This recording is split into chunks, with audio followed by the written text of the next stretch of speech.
Bonjour à tous, vous écoutez l'émission Compte à rebours présentée par Thérèse Pan pour Radio Taïwan International.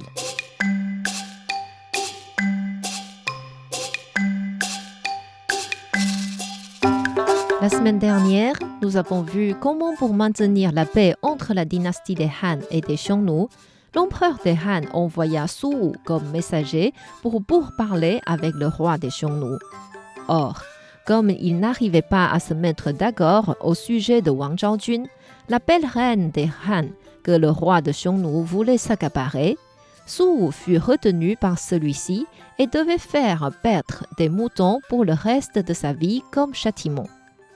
Le roi des Xiongnu était frustré par des événements successifs, la mort de sa petite sœur, le suicide du général Li Ling qu'il voulait recruter, l'attitude de Su Wu qui ne cédait point au sujet de Wang Zhaojun et que son armée n'arrivait toujours pas à conquérir le passage stratégique Yanmenguan. En sentant son impatience, Mao Yanshou, le traître de la dynastie des Han, alla voir le roi et lui dit « Majesté, le général qui guide notre armée actuellement est seulement un homme martial. Il ne possède pas du tout de connaissances sur les stratégies de combat. C'est pour cela qu'il n'arrive pas à conquérir Yanmenguan. À mon avis, il vaudrait mieux désigner votre premier ministre Lou Lishou pour cette mission. Il est intelligent et courageux, aussi fort dans les arts martiaux que dans la littérature. Je suis certain que si c'est lui qui dirige notre armée, nous pourrons rapidement gagner contre les Han et obtenir la belle Wang Zhaojun pour vous. » Le roi de Xiongnu trouva cette proposition raisonnable et confia cette tâche à son premier ministre. Lou Lishou organisa d'abord une grande compétition ouverte afin de choisir des gens forts en combat. Ensuite, il donna à chaque personne sélectionnée une responsabilité correspondante à sa capacité. Une fois que la configuration des personnels fut élaborée, Lou Lishou quitta ses soldats et alla rejoindre leur armée au sud. À mi-chemin, l'éclaireur revint faire son rapport. « Général, il y a une montagne très élevée sur notre trajet. Il faut la franchir si nous voulons aller au sud. » Lou Lishou trouva cela étrange, car il n'y avait pas de montagne sur la carte. Il demanda à ses soldats de camper. Lui-même guida 5000 personnes en investigation. Effectivement, cette montagne était vaste et bien élevée. Les arbres étaient clairsemés et il n'y avait rien de suspect. Au moment où Lou Lishou voulait repartir au camp, le tonnerre se fit entendre sur la montagne et des milliers de rayons de lumière montèrent jusqu'au ciel. Surpris au bon sens du terme, Lou Lishou était sûr de la présence d'un grand maître dans cette montagne. Il demanda à ses soldats de rester à cet endroit. Lui-même quitta seulement quelques subordonnés et gravit la montagne. Après avoir fait 10 kilomètres de route environ, ils virent un temple situé dans les bois. En approchant, un garçon avec visage azur et les dents de tigre longues et pointues sortit les saluer. « Entrez, mon maître vous attend depuis longtemps. » Lou Lishou et ses hommes entrèrent au temple et virent un moine assis par terre dans un hall vide sans statue de Bouddha. Avant qu'il lui pose des questions, le moine prit la parole. « Je suis originaire de la mer d'Ouest. Cette montagne s'appelle Pantuoshan. Comme il y a une énergie spirituelle abondante ici, je m'y suis installé avec mes 2 servants pour faire de la pratique spirituelle. Et cela fait déjà 1000 ans. » Pantuoshan? Je n'ai jamais entendu parler de cette montagne sur notre territoire. Cette montagne n'est pas une scène naturelle de votre pays, mais m'appartient. Elle se situe là où je désire. Bien sûr que vous ne la connaissez pas. Bouche bée, Lou Lishou se dit « La capacité de ce moine est si grande qu'il peut même bouger cette montagne. » S'il peut nous aider à faire la guerre contre l'armée des Han, nous obtiendrons la victoire sans aucun doute. » Ainsi, il présenta leur situation d'impasse dans la bataille en demandant « Grand maître, je vous prie donc de bien vouloir nous donner un coup de main.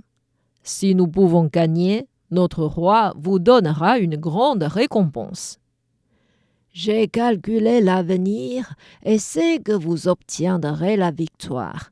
En plus, c'est le destin de votre roi de rencontrer Wang Zhaojun en personne. C'est pour cela que j'ai déménagé ma montagne ici.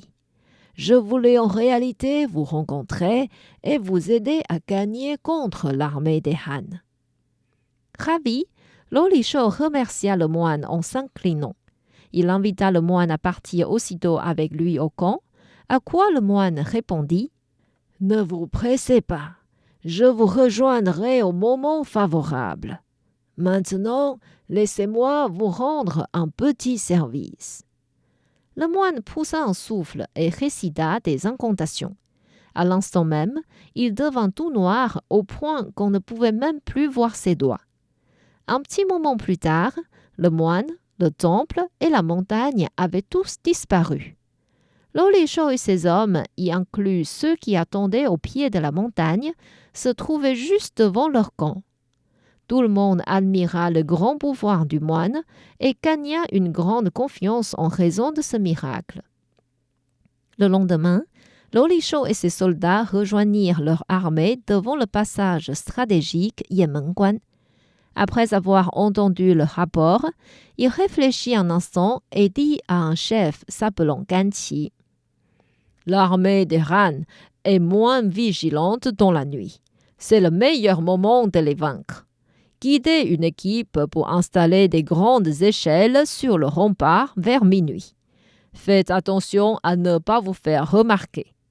J'enverrai d'autres équipes vous aider pour la suite. » Cette nuit-là, le grand général Li Guang qui gardait Yanmenguan n'arrivait pas à bien se reposer. Il pensait à Su Wu qui était parti pour parler avec le roi de Xiongnu. Jusque-là, il n'était pas revenu au pays et ceci n'était pas bon signe. Li Guang s'inquiétait de sa sécurité et pensait farouchement aux officiers autour de l'empereur. Si ce n'était pas à cause de leur crainte de la mort, il y aurait longtemps que l'empereur lui aurait envoyé une armée de secours. Si l'armée de Xiongnu attaquait violemment ce passage stratégique, la dynastie des Han risquerait d'être renversée. Li Guang soupira et ferma ses yeux pour se reposer. Soudainement, il entendit un bruit fort et effrayant. Un soldat entra, lui fit le rapport en disant que c'était le mat de drapeau qui avait rompu soudainement. Li Guang se dit « C'est étrange. Il n'y a pas de vent ce soir. Comment c'est possible que le mat se casse comme cela ?» Li Guang considéra cela comme un mauvais signe et réunit tous ses hommes en leur disant « Notre mat a rompu sans raison. Il faut que nous soyons plus vigilants cette nuit. Je vous demande de tous faire des patrouilles. La porte du nord est plus proche des ennemis. Je vais la surveiller personnellement. » Lorsque l'équipe de Xiongnu arriva au rempart, les soldats des Han étaient déjà sur les murailles.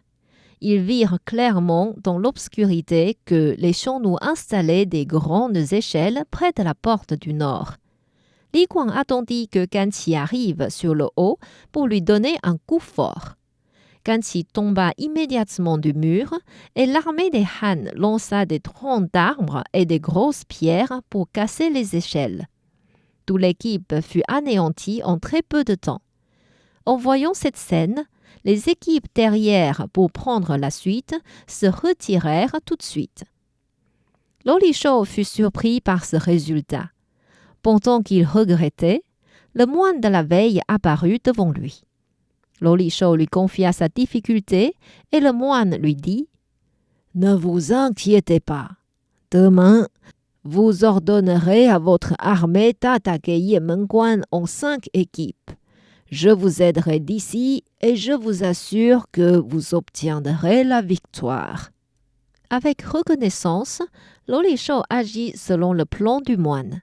Il attendit jusqu'après le coucher du soleil pour installer discrètement des canons depuis 5 directions vers le rempart.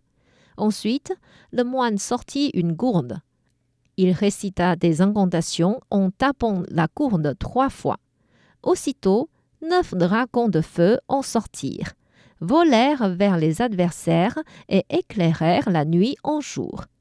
En voyant ce signal, les soldats de Xiongnu allumèrent leurs canons et lancèrent le combat. Les soldats des Han furent effrayés par cette scène et allèrent immédiatement faire le rapport à Li Guang pour annoncer que les portes du rempart étaient en flammes à cause des dragons de feu. La belle-fille et le petit-fils de Li Guang le supplièrent de vite partir, mais celui-ci dit « L'empereur m'a donné cette mission de bien garder ce rempart. Il faut que j'y reste jusqu'au bout. » Mais quelques minutes plus tard, des nouvelles de pire en pire arrivèrent successivement. Qu'un général avait perdu la vie, qu'une partie de mur était déjà détruite et que les ennemis allaient bientôt pénétrer. Li Guang regarda vers le ciel et soupira. « Est-ce donc le Dieu qui veut notre perte ?» Au lieu de mourir inutilement dans cette bataille, Li Guang décida de partir avec sa famille jusqu'à la capitale pour que l'empereur sache ce qui se passait réellement en première ligne. Grâce à la protection de sa belle-fille et de son petit-fils, Li Guang put se sortir de ce combat après avoir reçu une flèche à l'épaule. Mais les soldats n'étaient pas tous aussi chanceux. Une grande partie de l'armée Han fut détruite et Lou Li Shou réussit à obtenir en très peu de temps ce passage stratégique important. Est-ce que la dynastie des Han sera entièrement détruite dans cette guerre?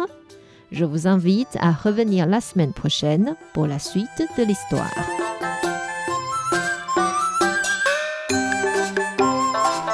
C'était Conte à rebours, présenté par Thérèse Pan sur les ondes de RTI.